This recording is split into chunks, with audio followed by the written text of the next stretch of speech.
What is happening, beautiful people of the YouTube? We have a bit of a different one today. We have got a full day of eating on a rest day. We've got meal one going in the now, and I'm going to be talking over, how I approach a day where I have an off-plan meal. It's my first off-plan meal since pre-prep is finished.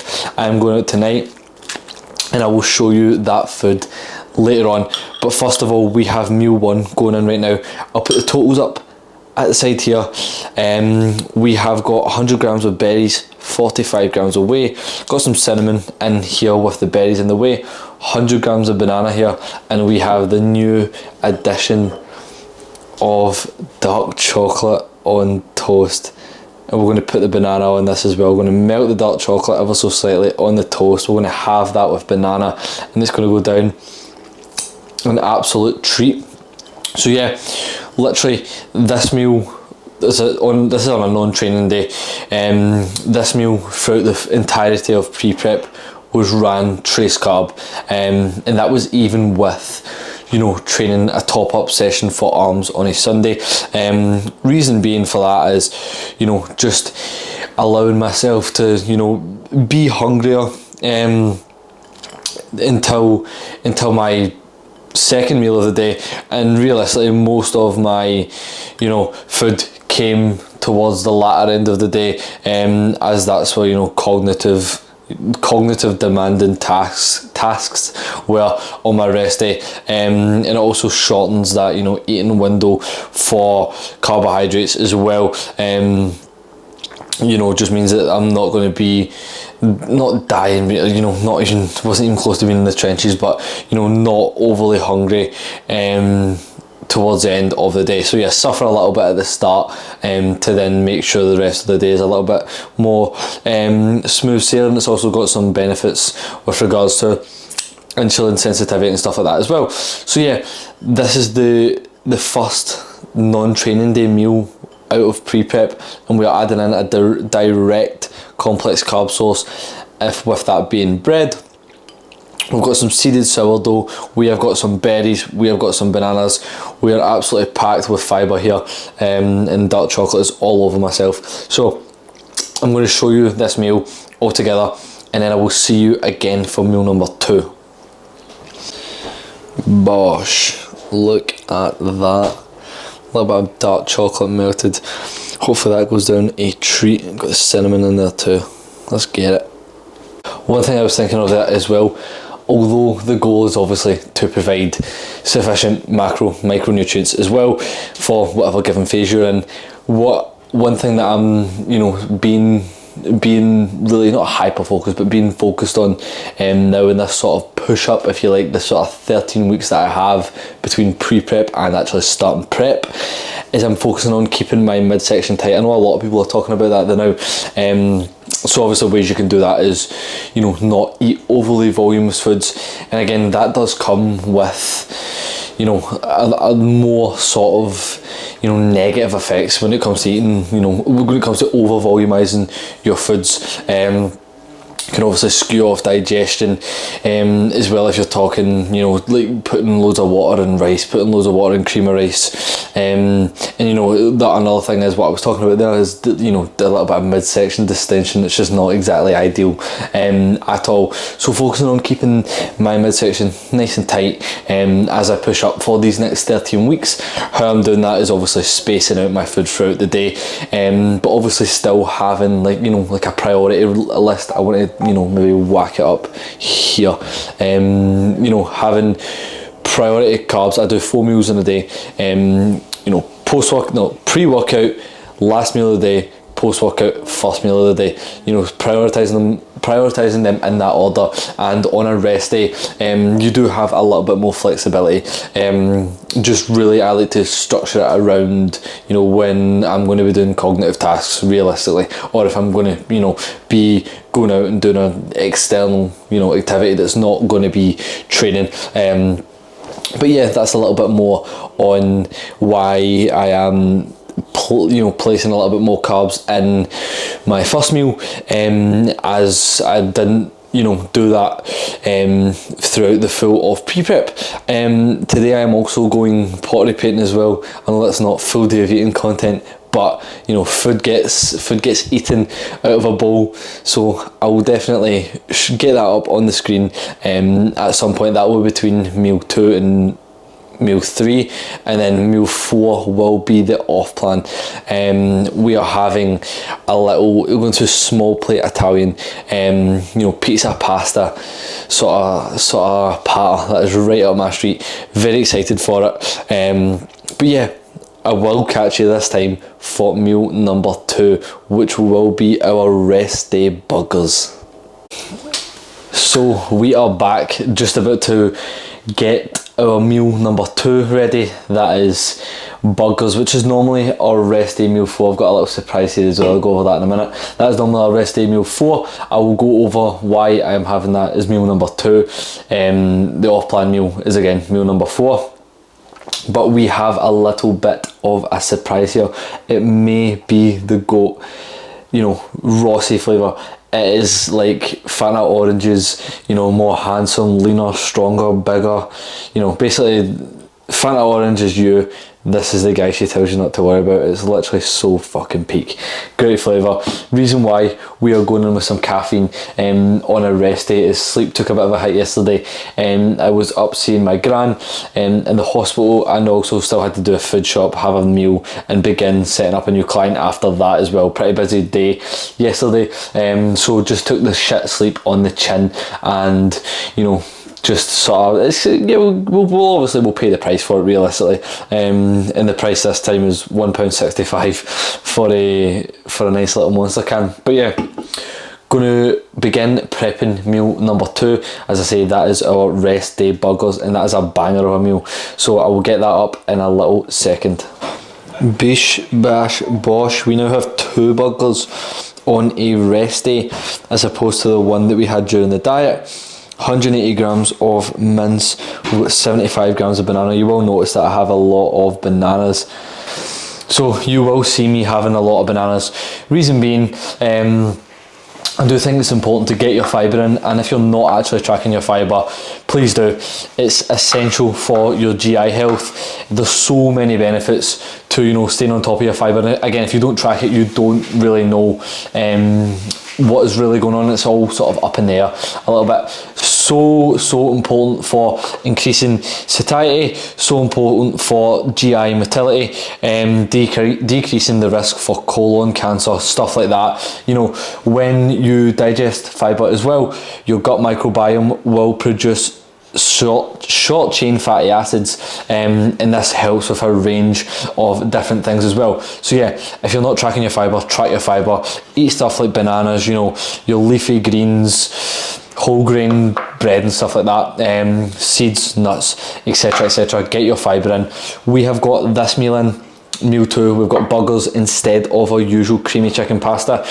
Reason being, we're having pasta later on. Don't want to have pasta 2 times in a day, and the pasta meal for myself normally is the highest carb meal of the day. We're not going to go mental, and I do think that is important to consider when you are, you know, eating off plan.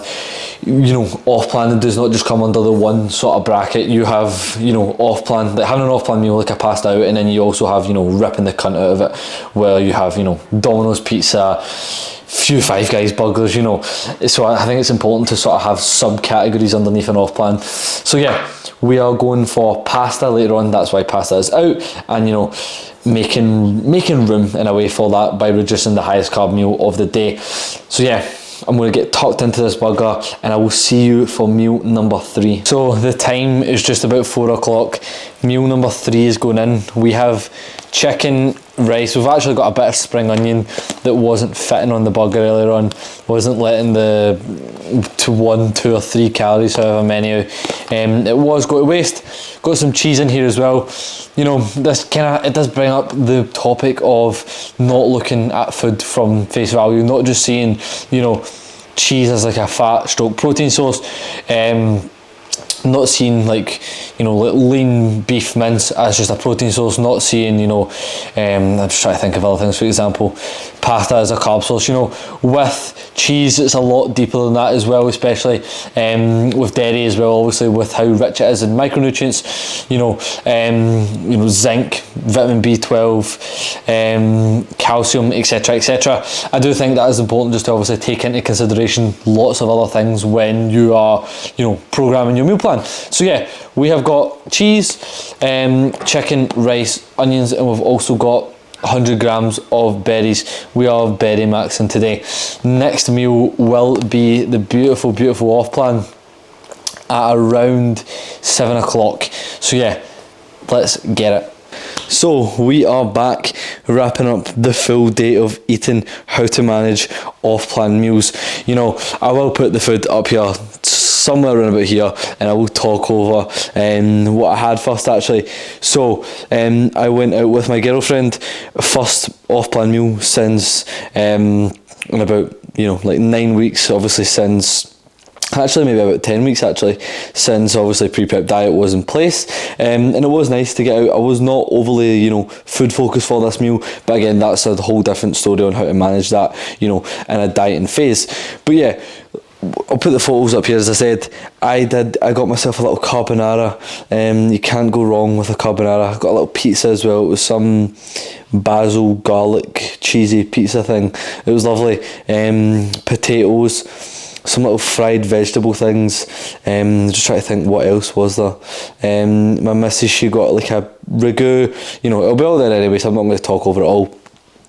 But yeah, very, very nice. And obviously now today is the next day, after the you know, full day of eating. Yesterday we are down 0.15 kilos. You know, I made a plan on how I was going to approach the day, and I stuck to it, albeit I experienced probably my first ever, you know, guilt actually surrounding food, which is kind of crazy actually, because I felt really guilty after enjoying, just like going out and enjoying a bit of food, which is obviously quite, you know, it's not the nicest feeling in the world. And as I say, I didn't build it up to be, you know, like, oh my god, I'm going out for an off plan. Food focus wasn't high at all, and it's still not high.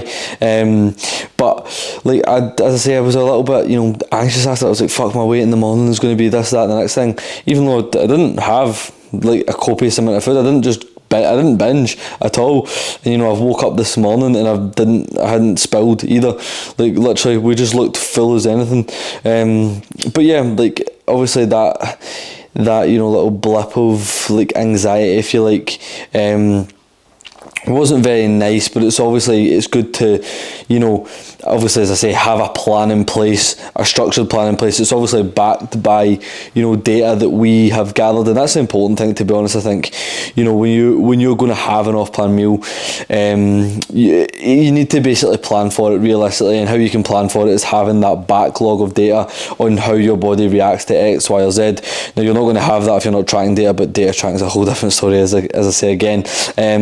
But we know, whenever we would run high days, obviously I'm fresh out of a diet as well, so, you know, a blueprint sort of generalization could be, you know, I will be more sensitive to food, which is, you know, yes, that's a reasonable, you know, objective statement to make. But what we found with myself is anytime we ran, you know, higher days of food, it was constantly followed by, you know, lower scale weights, which again could point the finger at dropping off fatigue. But again, we wouldn't know this if the data wasn't tracked. So I went ahead, you know, I left out a 1,000 calorie meal, which was a creamy chicken pasta. I already explained why I did that. And, you know, I probably had within the region of 1,500 to 2,000 calories in that last meal yesterday. And I knew that was going to happen. And it's not a case of like, oh, I got there and I was like, oh yeah, we'll have this and we'll have that. And I didn't sway away from what I was, you know, setting out to do. We shared a little tiramisu as well. It was actually fucking beautiful. I hate coffee. I love tiramisu. But yeah, we did not sway away from the plan that I set out for myself, and, you know, it then obviously resulted in like a lower scale weight this morning and a very fucking good look. And, you know, I spoke about it a little bit on my recent Instagram post as well, which will obviously be out by the time this video's out, with regards to, you know, seeing the benefits, being able to see the benefits in off plans. I do think subconsciously unlocks that placebo effect almost, where although it isn't really placebo realistically, because you are having more food, so that's going to go towards things like fuel and training performance,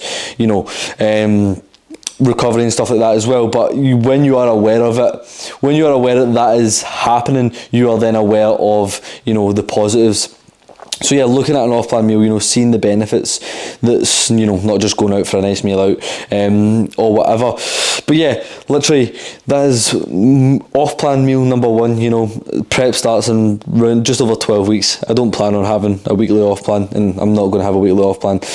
It was just one little meal out with my missus, who has been top notch with regards to pre-prep, and I do obviously suppose she will be top notch with prep as well. But yeah, looking to maybe run a few more off plans max. Christmas dinner, I would like to have a meal out with my mates.